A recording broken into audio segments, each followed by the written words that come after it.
Thank you. Yes, I'm Lucy Filby. I work for the Scottish Environment Protection Agency. I'm a specialist in the National Campaigns and Initiatives Unit.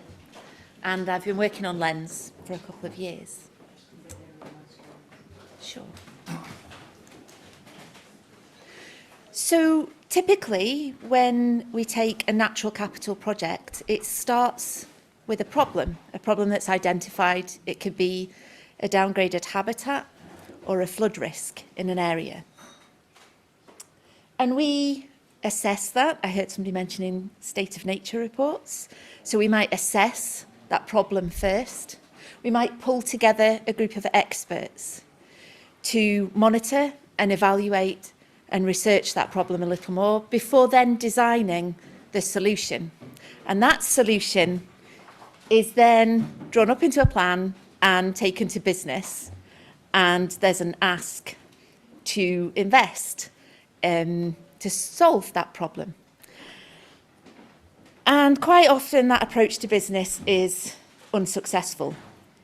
Maybe we've got the wrong phone number for Trilonia, I don't know. But there's a few things that we hear back in feedback, and one of those is that the business purpose is not aligned with the project purpose, so the ask just really misses and doesn't land properly.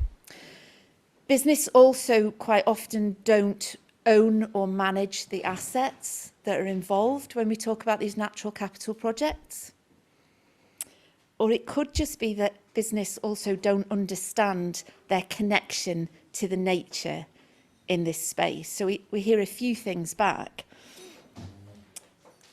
So the Landscape Enterprise Network approach really turns natural capital thinking on its head, and to take a more integrated approach to both climate and nature outcomes through landscape regeneration. And I'm going to do a whistle-stop tour through this, but Andy is going to delve into it in more detail. So LEN starts with business. It starts by looking at the beneficiaries of a landscape. Those can be businesses in the landscape that are successful because of the functions that they rely on in that landscape. So that could be food production, that could be flood risk mitigation, or it could be water supply. And the functions that support those businesses to be successful are underpinned by landscape assets. And LEN's dives deep into this and maps these connections, but it also takes people on a journey to then connect business to the nature that underpins them. And that understanding starts to build.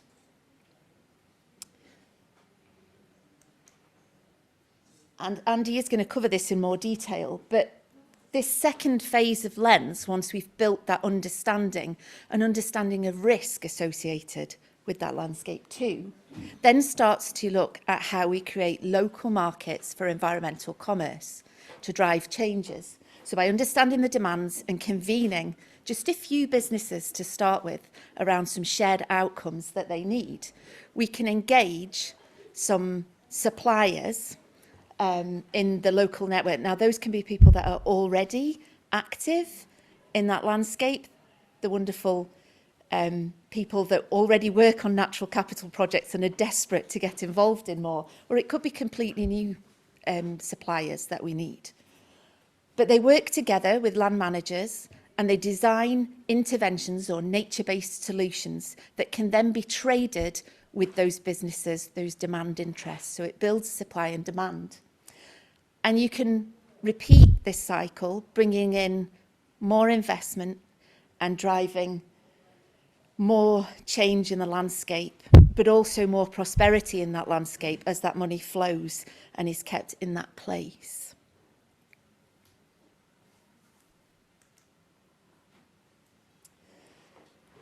So LENs is designed to work with existing structures and partnerships, though it is capable of building a place-based approach on its own. Now, lots of people have tried to sell you their little space of Scotland, and I'm about to do the same. So I'm very biased that we're going to talk about Southwest Scotland. But within Southwest Scotland, so we're talking about an hour south of Glasgow, you would start to enter the Galloway and Southern Ayrshire biosphere. It's a UNESCO biosphere. It's built on collaboration and communities. And we are exploring the LEN's approach with the biosphere down in southwest Scotland. They have an understanding and a deep connection to cultural heritage, to geographic landscape, and also to the communities in that area. So by building LENs with a partnership already in place, like Galloway and Southern Ayrshire biosphere, what we can do is make sure that the nature-based solutions that go in are appropriate for not just the landscape, but everybody within it. Andy, I think I'm going to pass on to you. Thank you.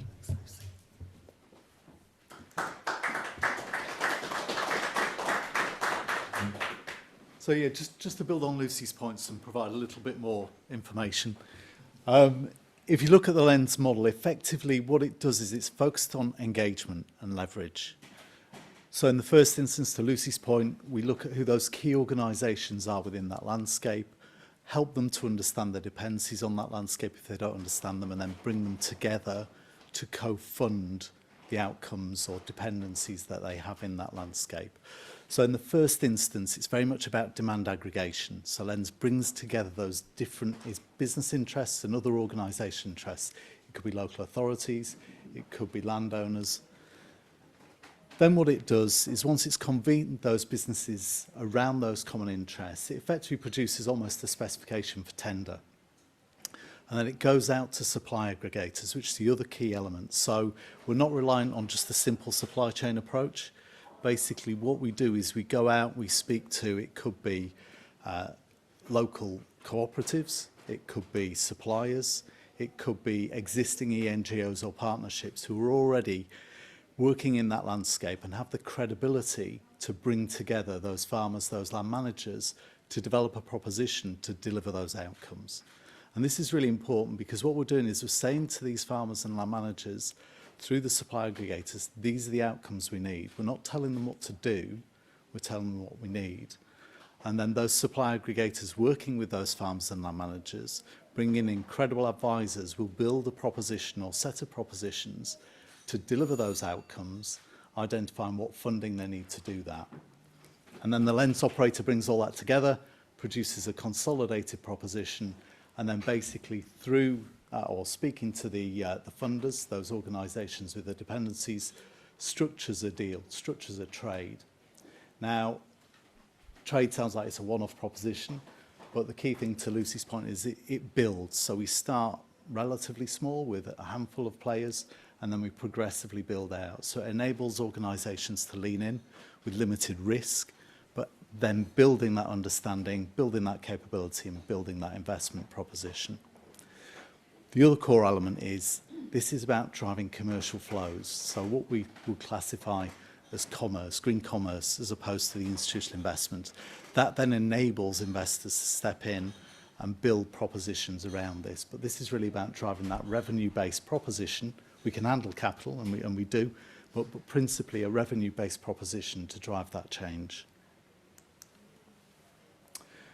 The other key element is it's not just about bringing together shared business investments. So we've done a lot of work, particularly south of the border, afraid to say in this context, working with a range of different partners in terms of governments, in terms of ENGOs, other businesses, testing and exploring how LENS can be used to deliver and support public needs as well.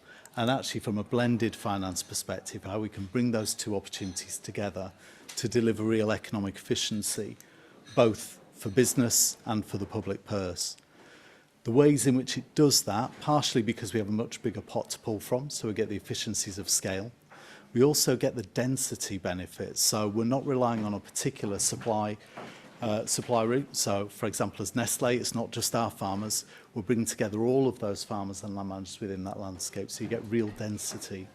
And then the third element is the multifunctional aspect. So by thinking really carefully about the kind of interventions that the farmers and land managers are going to deliver, we can deliver a whole range of outcomes. So for some organisations, their particular interest may be carbon sequestration. So if we take hedgerow planting as one example, that clearly delivers significant benefits. And interestingly, a little aside, but from the LENS assessment work we've been doing, we've shown actually now from the assessment work that hedgerows actually sequestered twice as much carbon as was previously believed.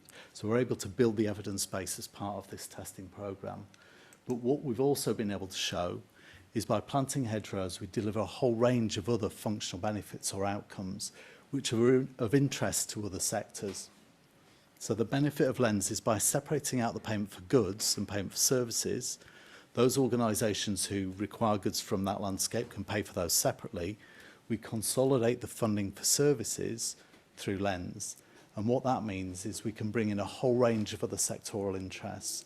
So we've already got across a number of our programmes, water utility companies, home builders, linear infrastructure, recreation, as well as agri-food, all co-investing into delivering this transition.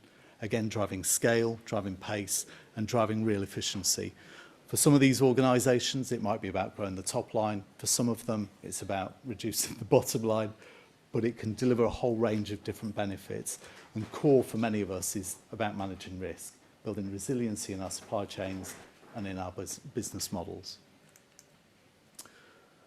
So we're actively driving this. Again, although we've been involved in developing the proposition, it's an independent proposition. This is about bringing together a range of organisations, not just the funding businesses, but the delivery organisations as well, on a shared agency basis, and really helping to drive that scale on a shared interest basis. And as a result, we've got a number of programmes across the UK and Ireland in different stages of evolution.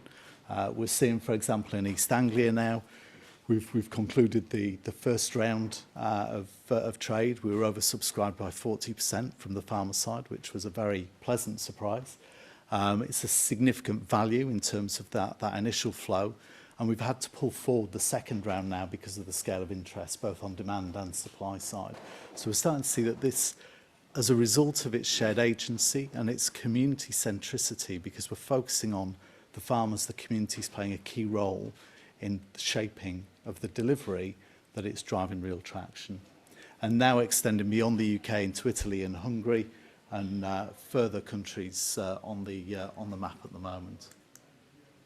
So why are partners engaging? I won't go through these in detail, but from a business perspective, principally about risk management, clearly efficiency, but also really importantly, building the evidence base. I think we hear a lot about committing to net zero by 2050 or earlier for some organisations, but the real key is leaning in now and taking action, not just to deliver the scale of change we need to see by 2030, but actually we know there are some missing pieces of the jigsaw in terms of evidence base, and many businesses are leaning in now to take action, working with our academic partners to build the evidence base to accelerate that investment, that funding proposition going forwards.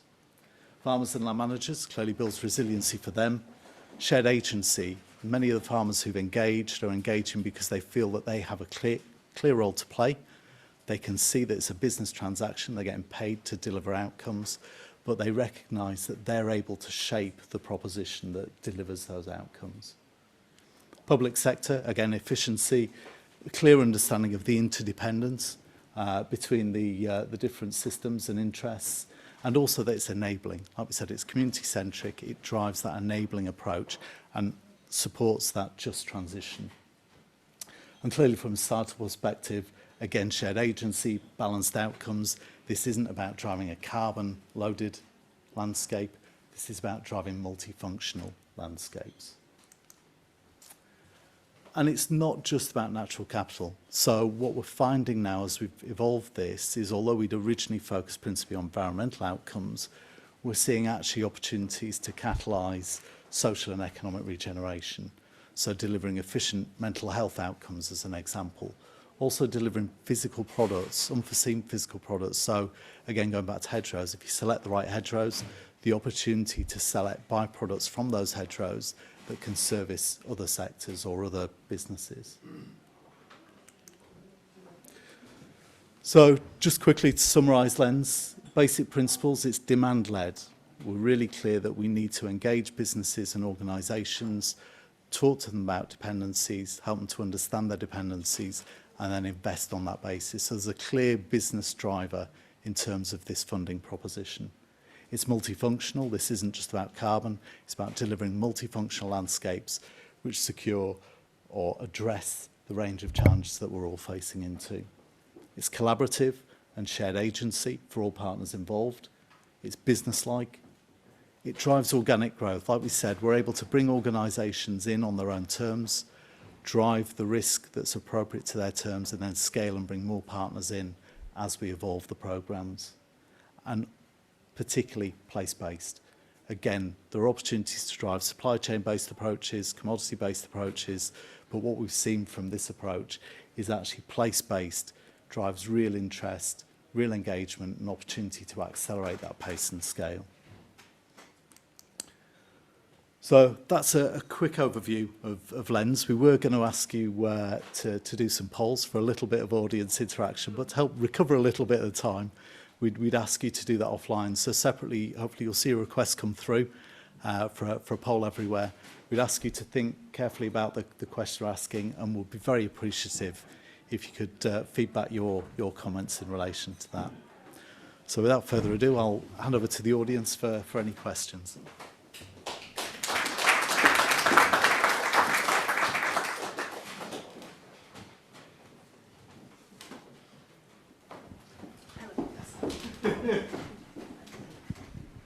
So I'm just interested, and I should know this, I know we've spoken so many times, but the financing model, so who's paying for the interventions? Does it come directly from that demand side, or is it like an SPV that sits in the middle where there's a bank loan or something? Yeah, so it's got a more complex slide that we've not shown here today. So it's staged. So in the first instance, what we do is it's very much about building the relationships. So we bring the organisations together. We don't have an SPV in that first instance. We understand the dependencies and construct the trade around that. We've done a lot of work on the contracts development so that we protect all parties, from the delivery parties, the farmers, the land managers, right through to the beneficiaries. But then what we do, once we've got that traction from that first round trade build, we then set up an SPV. So effectively it's a regional LENs entity. It's a community interest company by structure. So again, we're cycling the profits back through into delivery. And that feeds into the LENs Topco, for want of a better description, which provides the overall governance across all of the regional LENs programmes. So the funding is coming from, in the first instance, from the funders. So the LENs entity structures the trades, but the funds go from the funders to the supply aggregators who distribute to the farmers and land managers. But then once we've established that community interest company, then what we do is bring in one of the banks as effectively a treasurer, again to manage the financial compliance requirements, but also from some of the discussions we've had, leveraging that opportunity to build more effective lending propositions for the farmers where they may need it, because principally we're trying to drive this as a revenue-based proposition, although like I said, we can handle capital and do. But really trying to build that ongoing proposition, because there is a risk if we start only with capital. How do we manage the maintenance of those interventions in the future?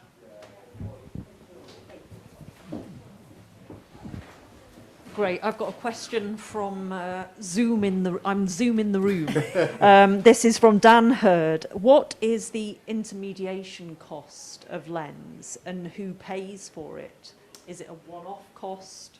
Is it an annual management fee? So initially it's structured as part of the trade itself. So the funders who are coming in will basically, and again full transparency, will see an allocation associated with the management of LENs. And then effectively what we do is we structure that in a way where we're retaining some of that funds as effectively a war chest to seed fund new programmes to reduce that requirement for future funders. So that's the way it would typically operate. But what we also do is, as the programme grows, we cap it, because again, what we're trying to do is just cycle the funds through.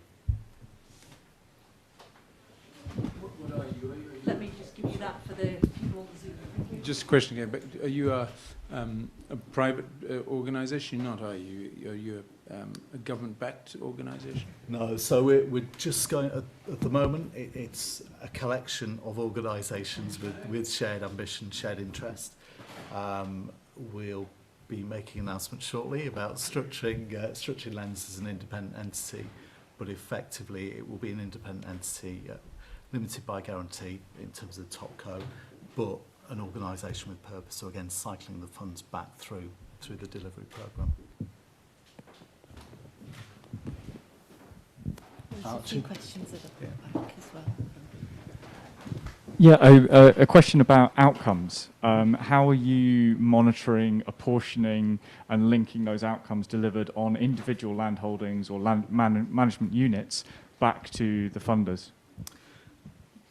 Absolutely, yeah. So it's a really great question, actually. I think one of the big challenges is both, there's been a lot of discussion about metrics, but it is about actually how we measure against those metrics. So I think that there are a couple of things. The first one is we're working with a number of partners in terms of the development and refinement of standards. So for example, the development of the soils carbon code and the hedgerow code, as well as reviewing the existing codes as well. So that's an important component. In terms of measurement, we're working with academic partners and other industry partners to build those propositions. So up until now, we've been using a combination of modelling and measurement. What we're now doing is working with one of our partners who has the capability to measure, do soil measurement down to a metre deep, and we can stratify that, but can do it at significantly more efficient ways so that the costs are significantly lower. So we can take much greater range of sample sizes, much greater resolution. And what we're also doing now is working with other partners to start bringing that measurement and modelling proposition together. So looking at how we leverage satellite imagery, but linked with actual measurement, and actually start to refine those modelling approaches. So I actually just got to build. Follow up on that one. So who pays for the monitoring and validation in the model? So the validation is funded by LENS, i.e. the funders ultimately. The measurement piece is built in by the supply aggregators. So it needs to be agreed by the LENS operation, but it's built in by the supply aggregators. But clearly what we're doing is, this isn't a case of kind of structure the trade and run. LENS works with the supply aggregators farms to build, and the advisors to build that capability, not just in terms of delivery, but in terms of the measurement mechanisms as well.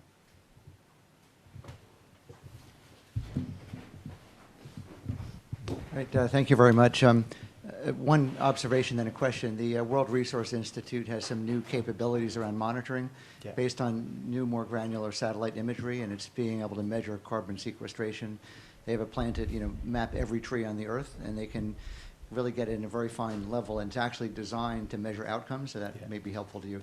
My question, though, is around the financing model and the voluntary carbon markets, and whether that, because there's a clear overlap here between nature and carbon and climate change, and if you can tap into some of the voluntary carbon deals that are being made, that would be a big revenue source potentially to bring into this if you haven't done that already. Absolutely, and just to build on that, so we recognise that we need to address carbon and nature in parallel, and very much focused on multifunctional landscapes, but also recognising that at the moment carbon is the primary lever.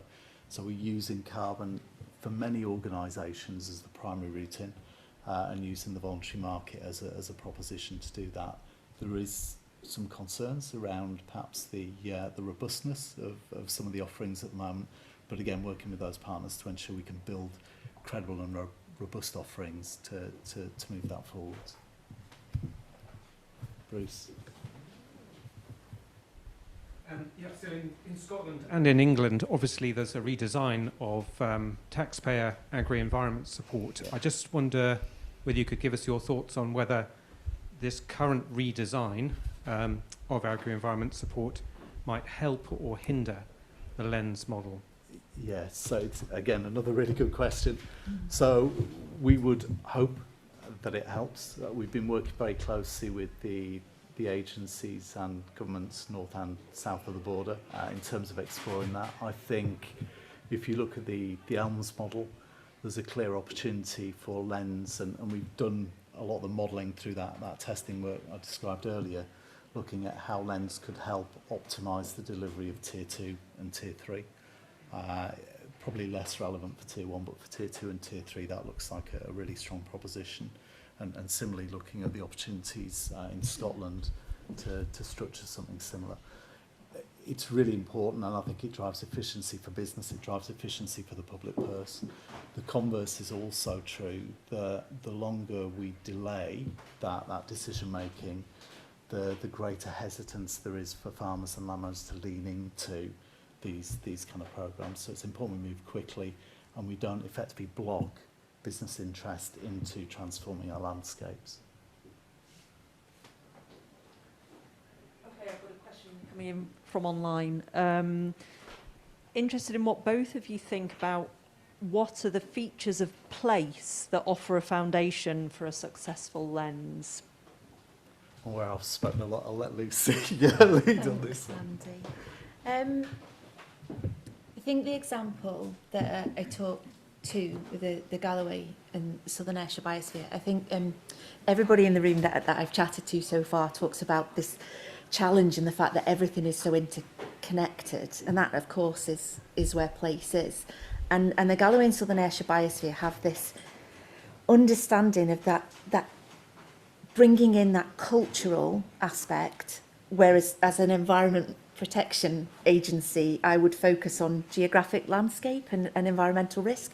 So I don't think one organisation alone can design a solution. And I think that's where LENS really helps, because it's networked. So the power is shared across the network in a place. And it means that the important factors come in through that network and nothing is missed out. So that the networked part of LENS to me is a really powerful piece.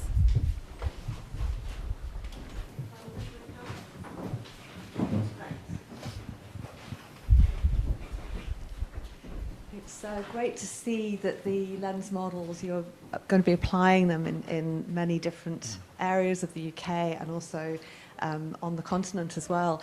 Are you finding, as the LENS model, the word spreads, that the time taken to set up a LENS, and particularly that initial working with the beneficiaries and that negotiation, understanding what the benefits are worth to them, to create that, and that's different for each LENS area.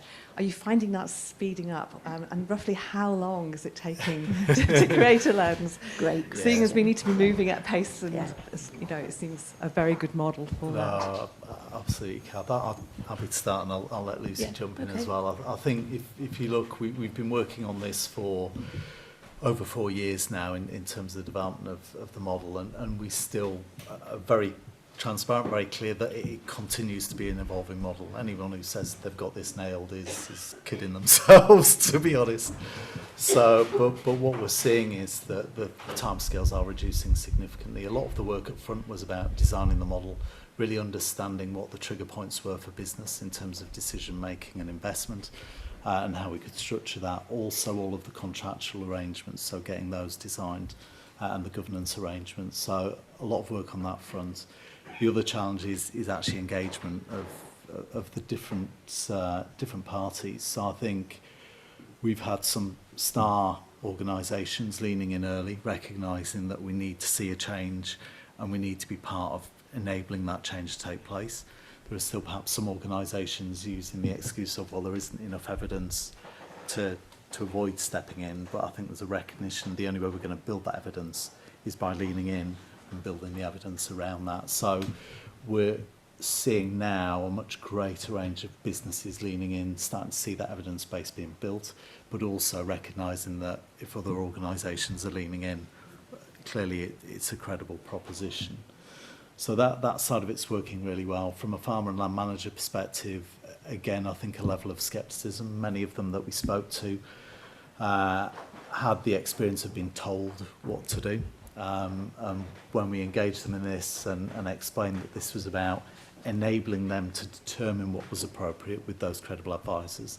Again, they were perhaps sceptical, but as we've delivered that over the last kind of 4 years, there's been a real level of confidence, and there's no better disciple in the farming and land manager world than farmers and land managers. So we've really seen that grow. And I think just as an example, from a Nestlé specific perspective, you know, we've been testing and developed this with our own fresh milk farmers, our own dairy farmers. So you know, we draw down about 8% of Scottish dairy, about 1.5%, 2% of UK dairy.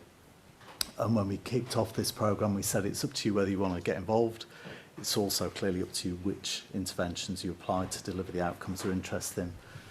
We set what we thought was a really, really ambitious target of 60% of our farmers leaning in and delivering nature-based solutions through that programme. And actually for the last 3 years, every single one of them has been delivering nature-based solutions. So the level of scale that's driven has been really incredible. And similarly now with East Anglia, first round we were oversubscribed from a farmer perspective by 40%. So again, seeing a growing confidence and interest in how this kind of approach, you know, where it's enabling and engaging, can deliver real change. I'll let you. Yeah, can I just add a little bit on there? So from the experience that I've had, there's nothing quite like having a young voice in that network to remind you of how important this is and to keep change on track. Especially when it's a group of people sometimes who have worked together for a really long time. So having new voices in that network, and I would say that there is nothing quite like having a young voice at the table to remind you that you have to do this and you have to change, and that we can't just say it's too difficult. Thanks.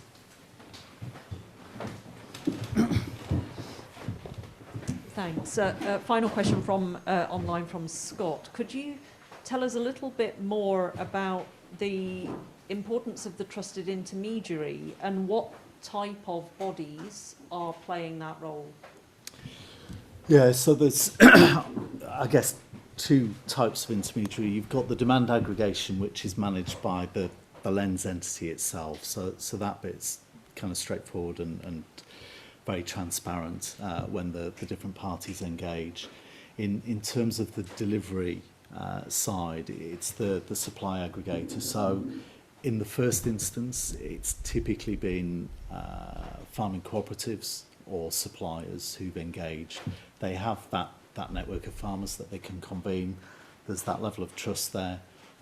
So therefore it's been easy to build the programme around those propositions. But I think what we've been really clear about right from the outset is LEN's is integrative, so we're not coming into a landscape and pushing out all existing players. Where there are existing players, where there are other partnerships, locally NGOs who are engaging and delivering, then you know, we're keen to bring them in, as long as they have that capability to engage and support the farmers and land managers to shape the transition and ultimately deliver that. We're happy. So it's a case of working with those players who are well established and we know can deliver, but then trying to bring in other interests to kind of expand the programme going forwards. Well, please join me in thanking both Lucy and Andy for their excellent presentation of the LEN's model today. Really inspiring piece of work, and thank you also for your excellent questions as well. You know, Andy asked us, or asked you all, to participate in an online poll, so please do take him up on that offer and seek either of them out perhaps later on in the day and in the break to ask them any more questions you may have. But thank you both again, really fantastic work, so thank you for sharing that with us all this afternoon.